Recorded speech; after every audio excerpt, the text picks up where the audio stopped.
بسم الله الرحمن الرحيم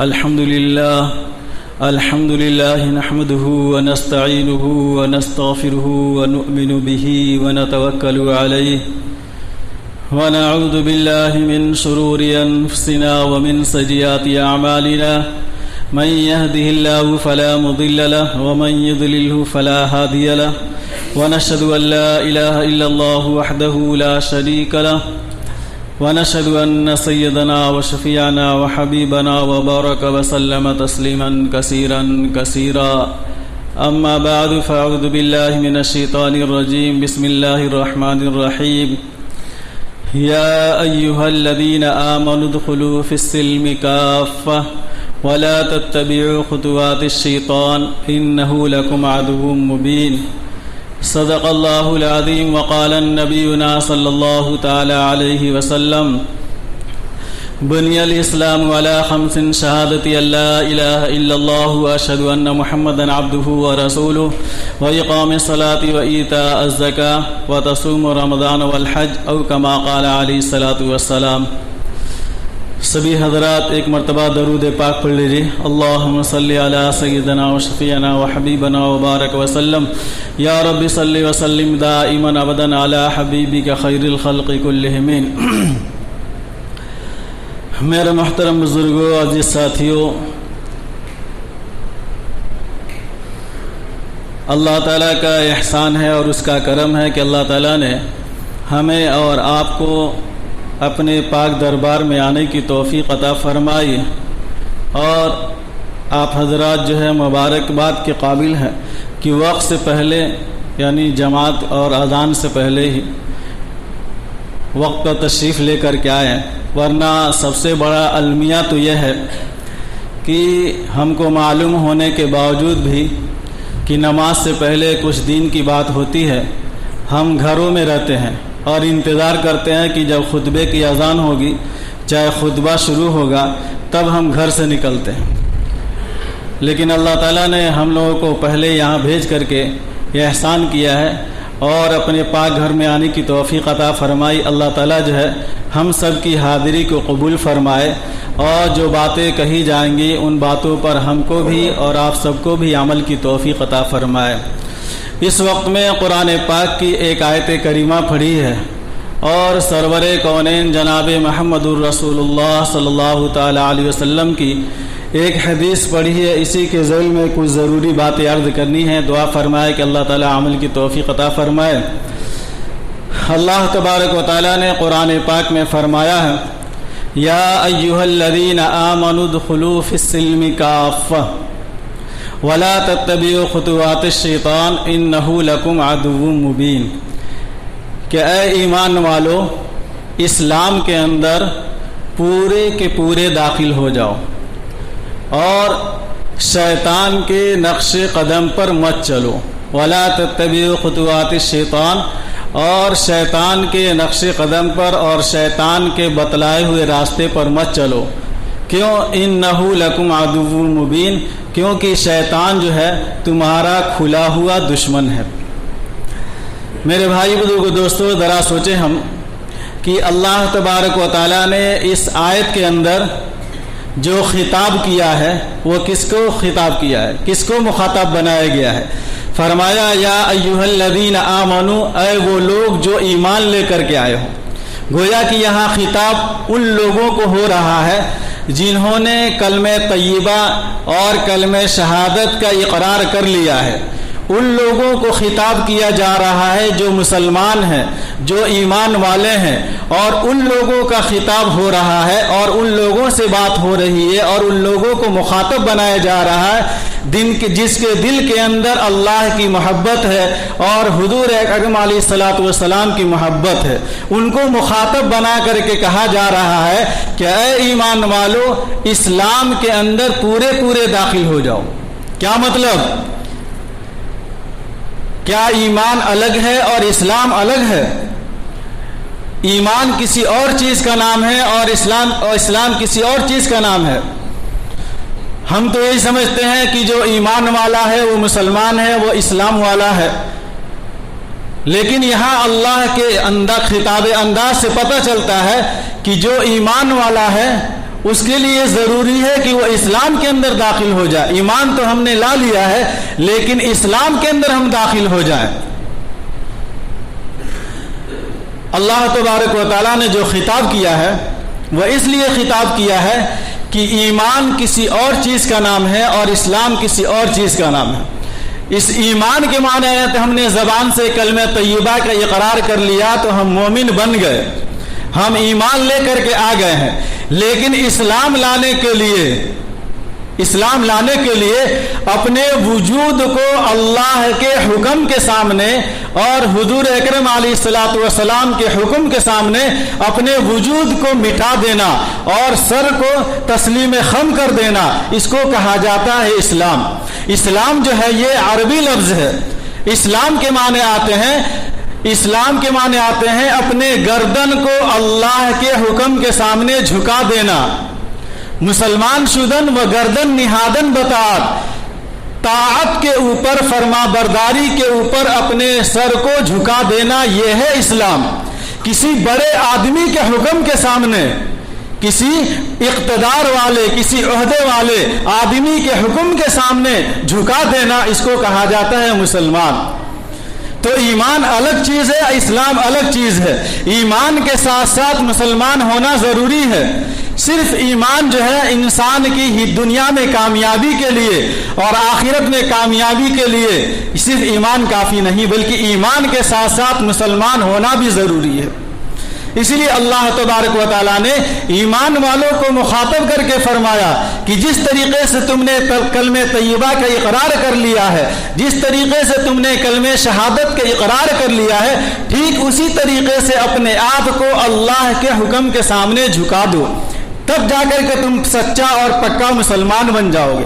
یہ نہ ہو کہ ہم مسجد میں آئے تو مسلمان بن گئے, ایمان والے بن گئے, لیکن بازاروں کے اندر گئے, ہوٹلوں کے اندر گئے, چوراہوں پر گئے, گھروں کے اندر گئے تو مسلمان نہیں, تب ہمارا ایمان ختم. بازار کے اندر گئے تو دھوکہ دینا شروع کر دیا, اور ماحول اور معاشرے کے اندر گئے تو دوسروں پر ظلم کرنا شروع کر دیا. یہ ایمان کافی نہیں ہے مسلمان کے لیے.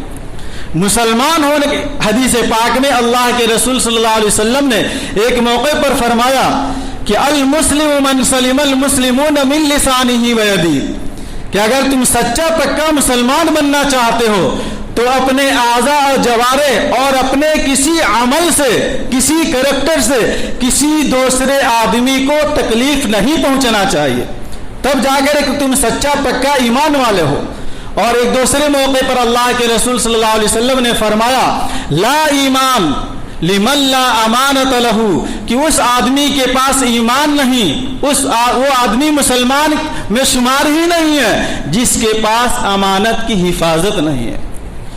جو امانتوں کی حفاظت نہیں کرتا, جو عہدوں کو پورا نہیں کرتا, جو وعدوں کو پورا نہیں کرتا, وہ مسلمان نہیں. مسلمان ہونے کے لیے ایمان کے ساتھ ساتھ جتنی اسلام کی چیزیں ہیں, جتنے دین کے شعبے ہیں, ہر شعبوں کو اپنے اندر داخل کرنا ضروری ہے. دین کے جو ہے یہ 5 شعبے ہیں, دین کے 5 شعبے ہیں, اور ہر شعبہ ہماری زندگی کے اندر آ جائے گا تبھی جا کر کے ہم سچا اور پکا مسلمان بن سکتے ہیں. عقائد ہیں, عبادات ہیں, معاملات ہیں, معاشرت ہے اور اخلاقیات ہیں. آج کل جو ہے ہم صرف عبادتوں کے اندر لگ رہے ہیں, اور عبادت کو کر کے ہم سمجھتے ہیں کہ سب سے بڑا مسلمان اور سب سے بڑا ایمان والے بن گئے. نمازیں پڑھ رہے ہیں, تہجد پڑھ رہے ہیں, اوابین پڑھ رہے ہیں, تہجد کی پابندی ہے, نفلوں پہ نفلیں پڑھے جا رہے ہیں, لیکن یہ سب مسجد کے اندر کی چیزیں ہیں. جہاں ہم باہر نکلتے ہیں تو وہاں پر دوسروں کو دھوکہ دینا, دوسروں پر ظلم کرنا, اور دوسروں سے مال کو چھین لینا, دوسرے کے مال کو ہڑپ لینا, یہ ہماری زندگی کے اندر ہے. تو یاد رکھیے یہ چیزیں جب تک ہماری زندگی کے اندر ہے, ہمارے اندر یہ عادتیں جب تک ہیں, اس وقت تک ہم کامل اور مکمل مسلمان نہیں بن سکتے ہیں. ذرا سوچئے کہ سیدنا حضرت عمر فاروق رضی اللہ تعالیٰ عنہ کے زمانہ ہے.